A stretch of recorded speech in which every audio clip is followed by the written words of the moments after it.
مہینے کی تاریخ 12 ربیع الاول اور 9 ربیع الاول، ان دونوں تاریخوں میں اختلاف ہے کہ اللہ کے رسول محمد مصطفیٰ صلی اللہ تعالی علیہ وسلم کی ولادت مبارکہ کب ہوئی۔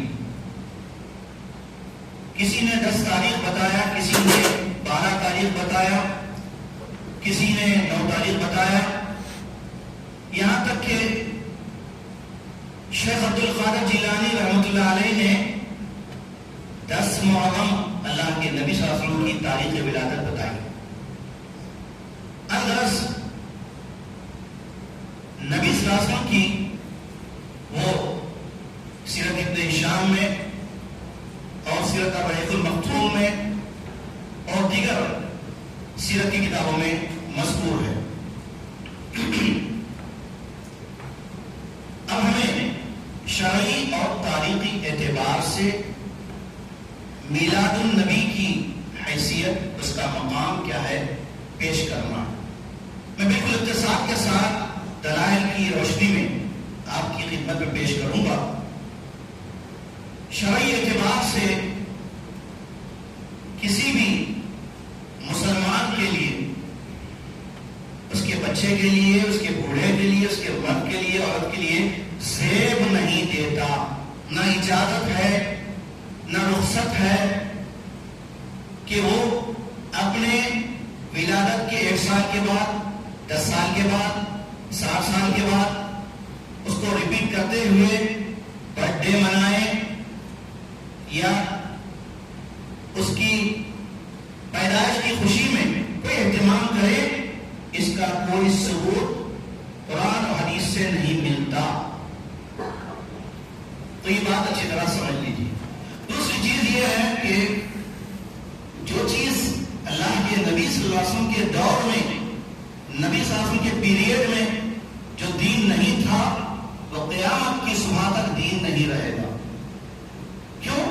اس کا ثبوت، اس کی دلیل یہ ہے کہ اللہ کے نبی صلی اللہ علیہ وسلم پر جو آخری آیت نازل ہوئی حجۃ الوداع کے موقع پر، الیوم اکملت لکم دینکم واتممت علیکم نعمتی ورضیت لکم الاسلام دینا، اس آیت کے ذریعے سے قیامت تک تمام انسانوں کو، تمام مسلمانوں کو یہ خبر دے دی گئی ہے، اطلاع دے دی گئی کہ دین مکمل ہو چکا ہے، دین کمپلیٹ ہو گیا ہے، اور اس دین میں کسی اضافے کی، اٹیچمنٹ کی، کمی بیشی کی کوئی گنجائش کسی کو بھی نہیں ہے، حتیٰ کہ وقت کے پیغمبر محمد صلی اللہ علیہ وسلم کو بھی نہیں تھی۔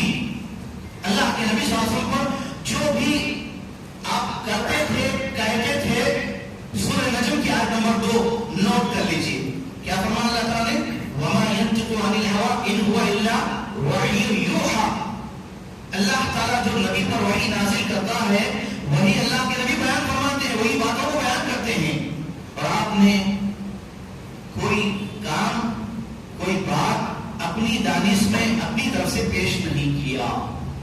جب نبی کو یہ اختیار نہیں ہے کہ اللہ کی نازل کردہ شریعت میں، اللہ کے دین میں اس کو اضافہ کرے، تو ہما شما کو کہاں ہو سکتا ہے؟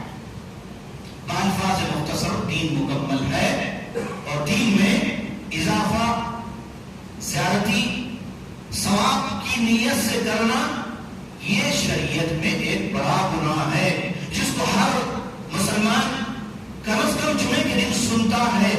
خطیب کی زبانی کل بدعت ضلالہ وکل ضلالۃ فی النار، ہر بدعت ضلالت ہے اور ضلالت جہنم میں لے جانے والی ہے۔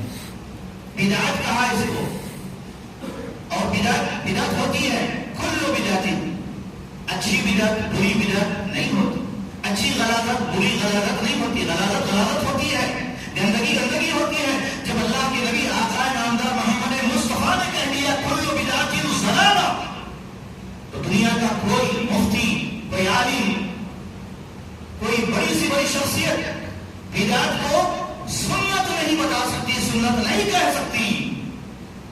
ہم اللہ کے رسول صلی اللہ علیہ وسلم کی ایک ایک سنتوں پر عمل کرنے والے، نبی کی سنت اور حدیث کا دعویٰ کرنے والے، ہم تمام پر یہ ذمہ داری عائد ہوتی ہے کہ ہم کوئی کام ایسا نہ کریں، ایسا کام نہ کریں جس سے ہمارا دین، ہماری شریعت، ہمارا عقیدہ ایمان بگڑ جاتا ہے یا اس کی رسوائی ہوتی ہے۔ تو محترم بزرگوں، دوستو اور خواتین اسلام، آپ اچھی طرح سمجھ جائیں کہ آج ربیع الاول کی 12 تاریخ ہے، اور یہاں پر ایک سمجھنے کی، غور کرنے کی بات یہ ہے کہ سب کا اس بات پر اتفاق ہے، اس بات کو نوٹ کیجیے، سارے مورخین کا، سارے علماء کا اس بات پر اتفاق ہے کہ اللہ کے نبی صلی اللہ علیہ وسلم کی وفات ہوئی، کب ہوئی؟ 12 تاریخ ربیع الاول کی۔ اس لیے قدیم کیلنڈروں میں آپ دیکھتے ہوں گے کہ میلاد کا تذکرہ نہیں ہوتا تھا۔ کسی کیلنڈر میں آپ سے 25 سال پہلے، 20-25 سال پہلے آپ دیکھیے کہیں پر بھی کیلنڈر میں جہاں ربیع الاول کی 12 تاریخ ہوتی ہے وہاں نیچے لکھا ہوا ہوتا ہے 12 وفات۔ ابھی میلاد کہاں سے آئی؟ سنیے، میں بالکل دلائل کی روشنی میں بتا رہا ہوں، اور جو لوگ نبی کی محبت میں یا نبی کے عشق میں جو یہ کام کر رہے ہیں وہ سن لیں۔ اللہ کے نبی صلی اللہ علیہ وسلم نے اپنی پوری جو زندگی گزاری ہے 63 ایئرس، 63 سال، نبوت کی 40 سال آپ نبی، 40 سال میں آپ نبی بنائے گئے، اس کے بعد گویا رسالت کی نبوی جو زندگی رہی آپ کی وہ 23 سال رہی، اور 23 سال ایسے ہیں جس میں دین مکمل ہو گیا تھا۔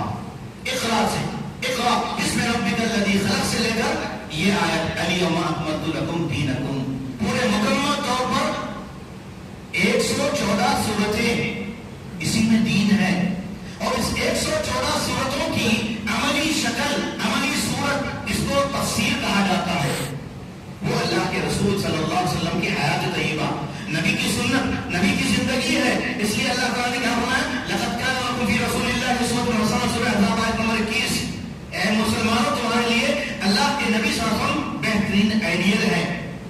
اب میں پوچھنا چاہتا ہوں آپ تمام سے، یہ جو ولادت کے نام پر 12 تاریخ کو یا 9 تاریخ کو یا پھر سمجھیے 17 تاریخ کو جو جلوس نکلنے والا ہے، یا جس طرح کے جو بھی کام کر رہے ہیں، اس کو ہم شریعت اور سنت کے آئینے میں، نبی صلی اللہ علیہ وسلم کی حیات طیبہ کی روشنی میں ہم دیکھنا چاہیں تو ہمیں احساس نظر آئے گا کہ نبی صلی اللہ علیہ وسلم کی پوری حیات طیبہ، ساری سیرت کی کتابیں پڑھ لیجیے، پورا قرآن پڑھ لیجیے، اور پھر اس کے بعد صحابہ اکرام کے عمل کو دیکھیے، خلفاء راشدین، عشر مبشرہ، جن کے بارے میں اللہ تعالیٰ نے جنت کی بشارت دی، کسی ایک کا ثبوت نہیں ملتا۔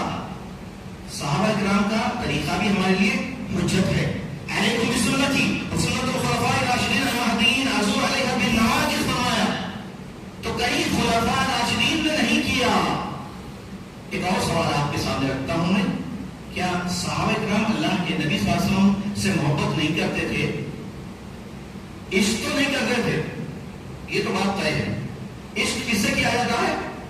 معشوقہ سے کیا جاتا ہے، عشق بیوی سے کیا جاتا ہے۔ عشق کا لفظ گھٹیا ہے، ماں سے آپ عشق نہیں کرتے، امی جان میں آپ سے عشق کرتا ہوں نہیں بولتے، بہن سے نہیں بولتے آپ کی میری بہن میں تم سے عشق کرتا ہوں، پھر نبی کے ساتھ کیوں لگایا ہے گھٹیا لفظ؟ کتنے بڑے گستاخ ہیں یہ، کتنے بڑے گستاخ ہیں یہ۔ لا حول ولا قوت الا باللہ، استغفر اللہ پڑھیے اگر آپ کی زبان میں سے الفاظ نکلتے ہیں۔ ایسی گستاخی پسند نہیں کی جائے گی، اللہ معاف نہیں کرے گا نبی کے گستاخوں کو۔ تو اللہ کے نبی صلی اللہ علیہ وسلم نے کیا فرمایا؟ ایک صحابی کہنے لگے کہ میری خواہش ہے کہ میں آپ کے ساتھ جنت میں رہوں، جنت میں آپ کے ساتھ رہنا چاہتا ہوں۔ آپ صلی اللہ علیہ وسلم نے عمل بتایا، یہ نہیں بتایا کہ تم سال میں ایک مرتبہ جھنڈیاں ہلاتے ہوئے، ناچتے گاتے ہوئے، ڈی جے رکھتے ہوئے نعرے لگاؤ، نہیں بتایا۔ کیا فرمایا؟ فَأَعِنِّي عَلَيَّ بِكَثْرَةِ السُّجُودِ، فرائض کو تم پڑھتے ہیں نا، نوافل زیادہ پڑھو، زیادہ نفل نمازیں پڑھو، نفل کام زیادہ کرو، تو انشاءاللہ اس کی وجہ سے اللہ تعالیٰ تم کو میرے ساتھ جنت میں رکھے گا۔ اللہ اکبر۔ دیکھا اگر ہم یہ چاہتے ہیں واقعتاً حوض کوثر سے نبی محترم صلی اللہ علیہ وسلم کے دست مبارک سے حوض کوثر سے جامع حوض کوثر پئیں تو اللہ کے نبی صلی اللہ علیہ وسلم کی ایک ایک سنت نبی کا ایک عمل دیکھ کے عمل کو آپ اختیار کیجئے اور ایسا کام نہ کیجئے جس کے بارے میں سارے محدثین نے سارے ائمہ اکرام نے سارے بزرگان دین نے اس کو بدعت کہا. بدعت کا انجام کیا ہے؟ جہنم ہے. سنت کا انجام کیا ہے؟ جنت ہے. یہ بات یہ دماغ میں بٹھا دیجیے آپ اور جانیے کہ سنت کیا ہے, سنت کا مقام کیا ہے, سنت کو ترک کرنے کا گناہ کیا ہے. ایک نوجوان بائیں ہاتھ سے کھا رہا تھا تو اللہ کے نبی صاحب نے اسے ٹوکا منع کیا, فرمایا کوئی دیوی نہیں, سیدھے ہاتھ سے کھاؤ. اس نے کہا نہیں کھاؤں گا. اب دیکھیے نبی کی اس نے مخالفت کی, نبی کی بات نہیں مانی تو اس کا ہاتھ شل ہو گیا. مرتے دم تک وہ سیدھا ہاتھ سے کھا نہیں سکا. وہ دنیا میں بھی نبی کے گستاخ کو, نبی کے نافرمان کو سزا ملتی ہے. تو ایسے کتنے گستاخانے رسول ہیں. سر سے بیٹھ کر دیکھ لیجئے, اندر سے باہر دیکھ لیجئے, ہم نبی کا کہاں سرتابہ اپنائے ہوئے ہیں.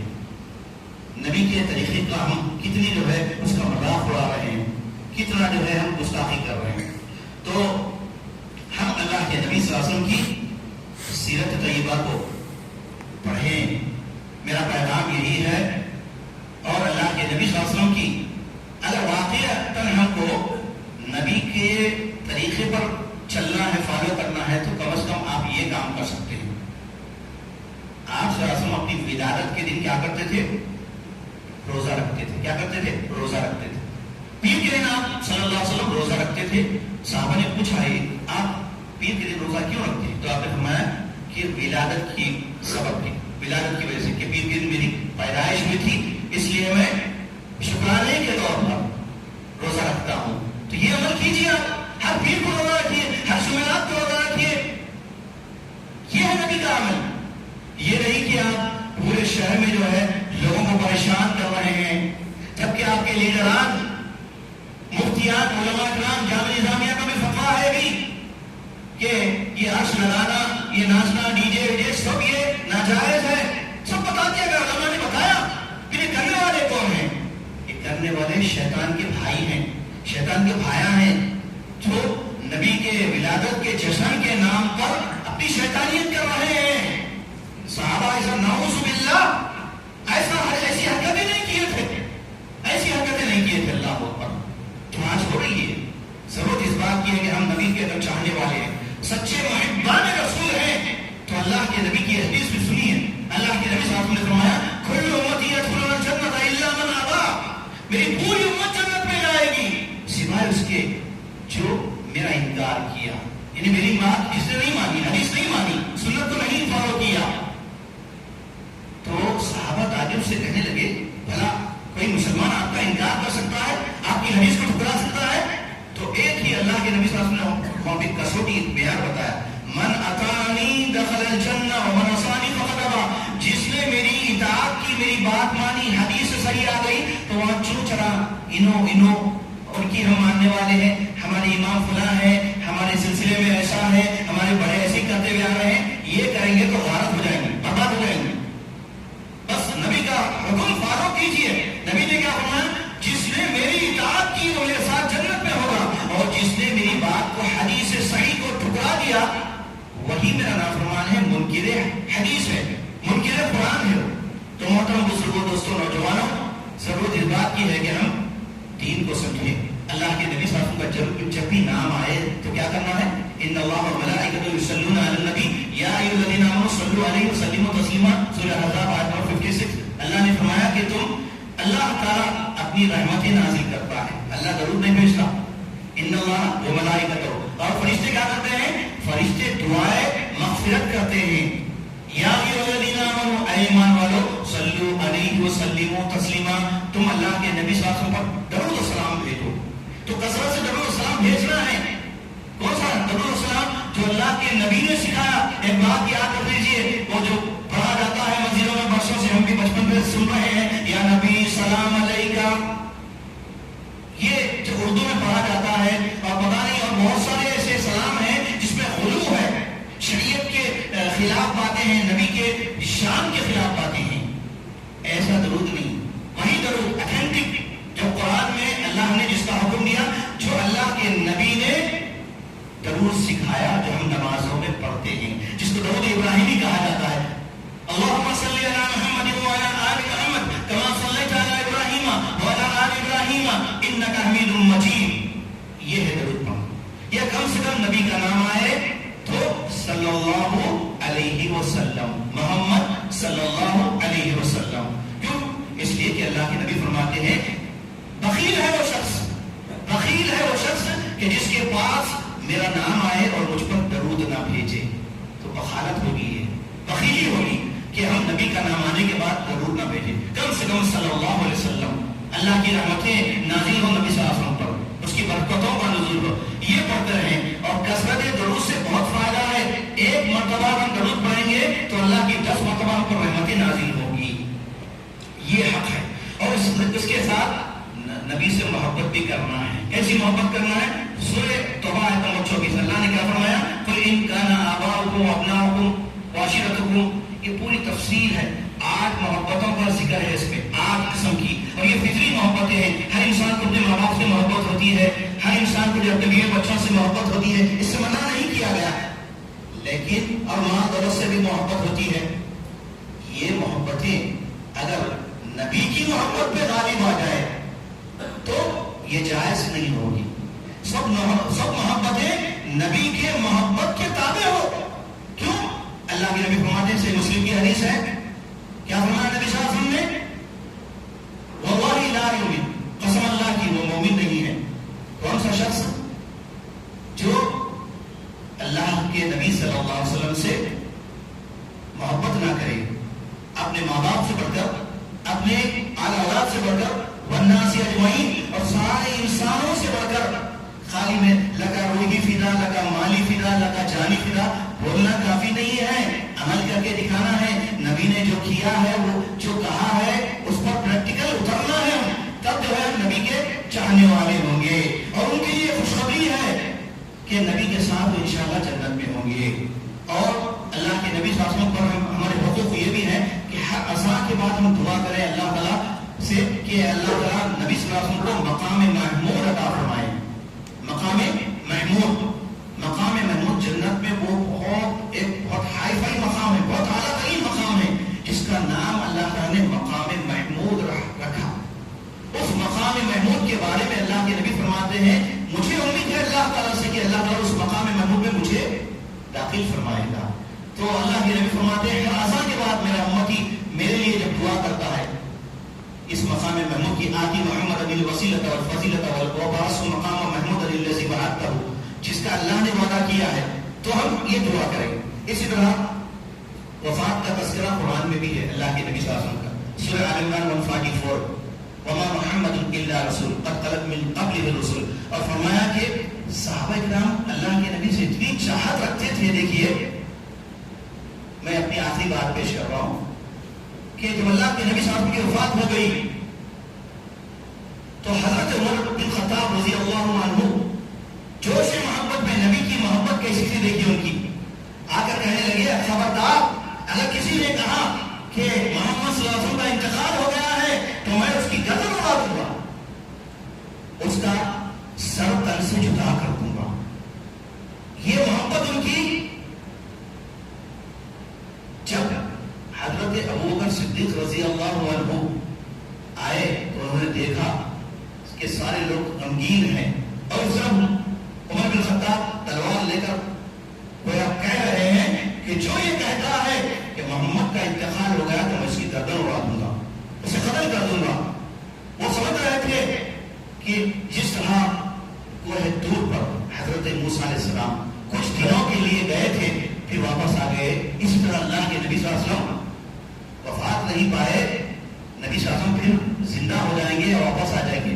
یہ تصور تھا، یہ ان کی سمجھ تھی اور یہ ان کا خیال تھا. کس کا؟ دوسرے خلیفہ. اب دیکھیے صحابہ کرام میں جو پہلے خلیفہ ہیں کون ہے؟ وہ حضرت ابوبکر صدیق رضی اللہ عنہ. اور یہ ترتیب ترتیب جو ہے اللہ تعالیٰ نے بنائی ہے، اللہ کے نبی نے بتایا ہے. لیکن مسلمانوں میں کیا ہے؟ دیکھیے علم نہ ہونے کی وجہ سے علی کا پہلا نمبر دمادم مست قلندر ہے نہیں یہ وہی آپ پہلا نمبر لا دیا ہم نے، چوتھے نمبر کو پہلے نمبر پہ لایا. گناہ ہے یہ. اللہ نے جو مقام دیا ہے، اللہ کے نبی صلی اللہ علیہ وسلم نے جو مقام دیا ہے نبی کی زندگی میں، نبی صلی اللہ علیہ وسلم مصلی پر نماز جہاں پڑھاتے تھے، سارے صحابہ پیچھے پڑھتے تھے، اس مقام پر اللہ کے نبی نے اپنی حیات طیبہ میں، اپنی زندگی کے آخری لمحات میں ابوبکر صدیق کو آگے بڑھایا، ان کے پیچھے آپ نے نماز پڑھی. تو گویا یہ اشارہ تھا کہ نبی کی وفات کے بعد مسلمانوں کا خلیفہ کون ہوگا؟ حضرت ابوبکر صدیق رضی اللہ عنہ. چنانچہ ابوبکر صدیق ممبر پر تشریف فرما ہوئے اور یہی آیت انہوں نے پڑھی، سورہ آل عمران کی آیت 144. سن لیجئے، سنا دیجئے اپنے مسلمان بھائیوں کو جو غفلت میں ہیں، جو یہ سمجھ رہے ہیں کہ نبی وفات نہیں، نبی کی وفات نہیں، پردہ فرما گئے. یہ سب قرآن حدیث کے خلاف ہیں. اللہ نے اس میں ذکر کیا ہے وَمَا مُحَمَّدٌ إِلَّا رَسُولٌ قَدْ خَلَتْ مِن قَبْلِهِ الرُّسُلُ أَفَإِن مَاتَ أَوْ قُتِلَ انقلبتم عَلَىٰ أَعْقَابِكُمْ. اور ایک آیت میں فرمایا إِنَّكَ مَيِّتٌ وَإِنَّهُم مَيِّتُونَ. میت کا لفظ ذکر کیا. آپ اے نبی آپ بھی وفات پانے والے ہیں، یہ سارے لوگ وفات پانے والے ہیں. جب وفات کا قرآن میں ذکر ہے، حدیث میں ذکر ہے، تو ہمیں بھی اس تعلق سے جو ہے زیادہ جو ہے تعویل نہیں کرنی چاہیے، زیادہ جو ہے احتیاط ایسی بھی نہیں کرنا چاہیے کہ شریعت کا حکم جو ہے ثابت ہو جائے. اللہ تعالیٰ ہم سب کو سمجھ عطا فرمائے.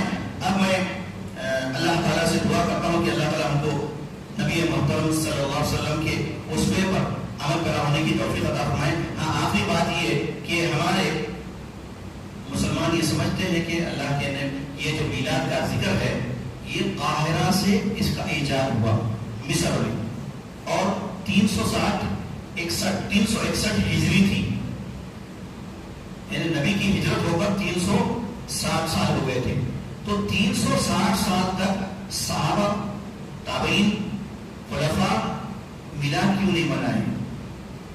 کیوں نہیں منائے؟ یہاں سے اس کا آغاز ہوا. تو معلوم یہ ہوا کہ نبی کی، صحابہ کی، خلفاء راشدین کی سنت طریقہ نہیں ہے، بلکہ یہ سنت کس کی ہے؟ یہ طریقہ کس کا ہے؟ دور فاطمی کے خلفاء کی ہے، جس کا نام ہے المعز لدین اللہ.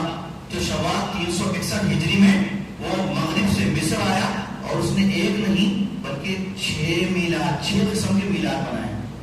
اصولی طور پر وہ شیعہ تھا، اس نے میلاد کا ایجاد کیا، اس کا وہ فاؤنڈر ہے.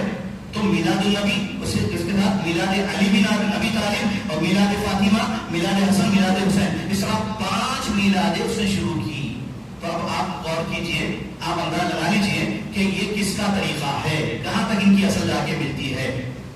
اور ہندوستان میں 1933 میں اس بدعت کا آغاز ہوا. ابھی حال میں 1933 سے میلاد کے جلوس نکلے، اور اس وقت انگریز کی حکومت تھی تو انگریزوں سے مسلمان لائسنس لے کر جلوس نکالتے تھے.